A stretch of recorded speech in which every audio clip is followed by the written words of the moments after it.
जय श्री राम। राधे राधे। हम पढ़ रहे थे मल्टी टैलेंटेड हनुमान। हमने कल पढ़ा था अध्याय 9, पढ़ने वाले विद्यार्थियों के लिए हनुमान जी कैसे प्राप्त करते हैं, राइट। आज हम लोग पढ़ेंगे अध्याय 10, हनुमान जी के प्रिय 8 प्रसाद। अगर आप सभी हनुमान जी को मानते हैं या हनुमान जी को प्रसन्न करना चाहते हैं तो उनके लिए आप ये जो प्रसाद मैं भी आप पढ़ूंगी, मैं जो भी बताऊंगी, आप उनके लिए हर मंगलवार ऐसे चेंज करके प्रसाद उनको चढ़ा सकते हैं, ठीक है। तो शुरू करते हैं। जय श्री राम। प्रिय साधकों, हनुमान जी के प्रिय 8 प्रसादों के बारे में जानिए। 8 प्रकार के प्रसाद, 8 प्रकार के भोग, जिनको पाकर हनुमान जी प्रसन्न होते हैं और प्रत्येक प्रसाद को चढ़ाने का अलग अलग लाभ है। इन्हें देखिए। जो भी प्रसाद आप चढ़ाते हैं, हर एक प्रसाद का अपना एक अलग प्रॉफिट है, अपना एक अलग लाभ है, ठीक है। तो आपको जिस मंशा से आप भगवान को खुश करना चाहते हैं, ठीक है, आपका कोई अपना ऐसा है कि मैं भगवान से ये मन्नत मांगना चाहता हूँ या ये मांगना चाहती हूँ, तो फिर उसके अकॉर्डिंग प्रसाद ये बताए गए हैं, भगवान को खुश करने के लिए। शायद मैं आगे पढ़ रही हूँ, आप लोग भी सुनिए।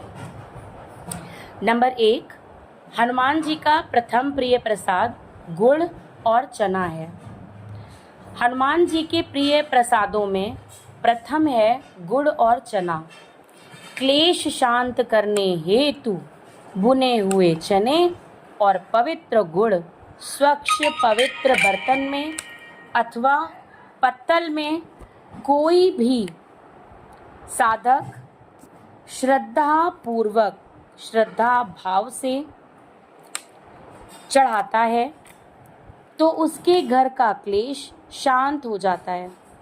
ये हनुमान जी का प्रिय प्रसाद है, गुड़ और चना। देखिए श्रोतागण या हमारे भक्तगण, ठीक है, अगर आपके घर में किसी प्रकार की अशांति है, क्लेश होता है, लड़ाई झगड़े होते हैं, मन शांत नहीं होता है, तो आप हनुमान जी को गुड़ और चने का भोग लगाइए। उनसे बोलिए कि भगवान सब सही करिए, सारे क्लेश को हरिए, तो आपको लाभ प्राप्त होगा, ठीक है।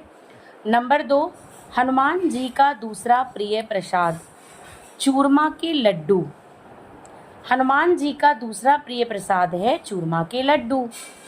गाय के शुद्ध घी की पूड़ी बनाकर उनको पीसकर उसमें भिगोई हुई चने की दाल और गुड़ डालकर चूरमा के लड्डू बनाए जाते हैं। मैं फिर से पढ़ रही हूँ, आप लोग एक बार फिर से ध्यान से सुनिएगा। चूरमा के लड्डू कैसे बनाने हैं? गाय के शुद्ध घी को लीजिए, उसमें आप लोग जैसे आटे की पूड़ी बनाते हैं वैसे पूड़ी बनाइए।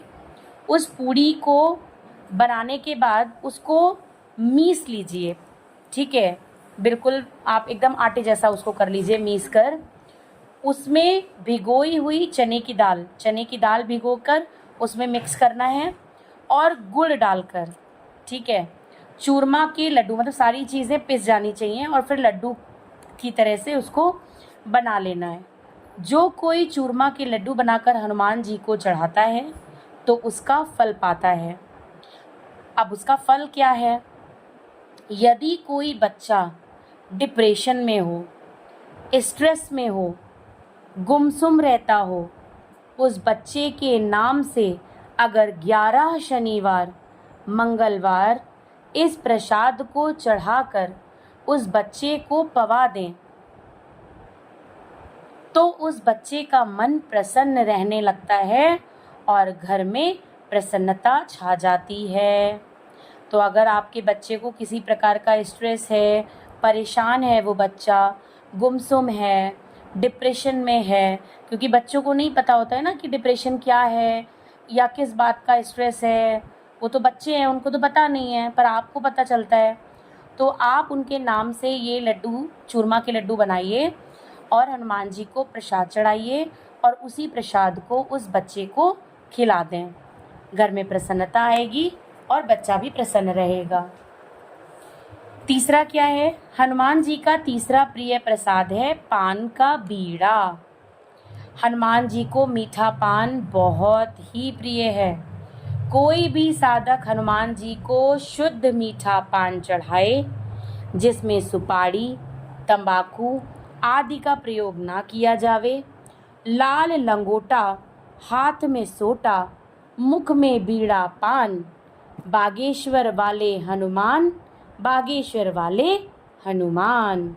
आप अगर दुश्मनों से छुटकारा पाना चाहते हैं तो अपने हाथ से शुद्ध मीठा पान बनाकर हनुमान जी को चढ़ाइए। हनुमान जी को बहुत ही प्रिय है।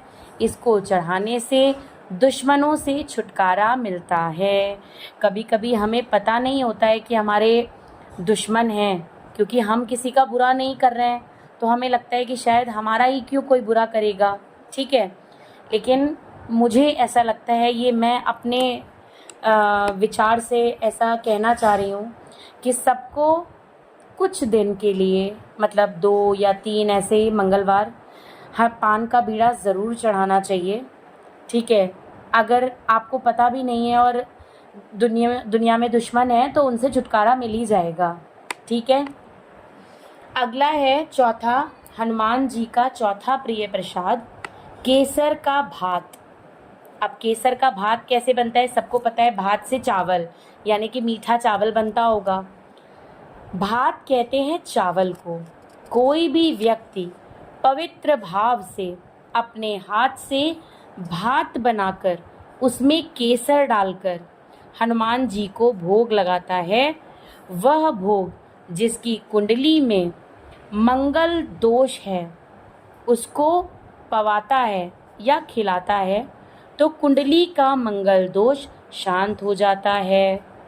यह हनुमान जी का चौथा प्रिय भोग है। यहीं पे हम विराम देंगे। आगे के जो 4 भोग हैं वो हम कल पढ़ेंगे। मैं उम्मीद करती हूँ कि आप ये 4 भोग अवश्य सुनेंगे और उनको अपनी लाइफ में पारित भी करेंगे। सबका भला हो, सबका कल्याण हो। जय श्री राम। बागेश्वर बालाजी की जय, बागेश्वर सरकार की जय, सन्यासी बाबा की जय, दादा गुरु की जय।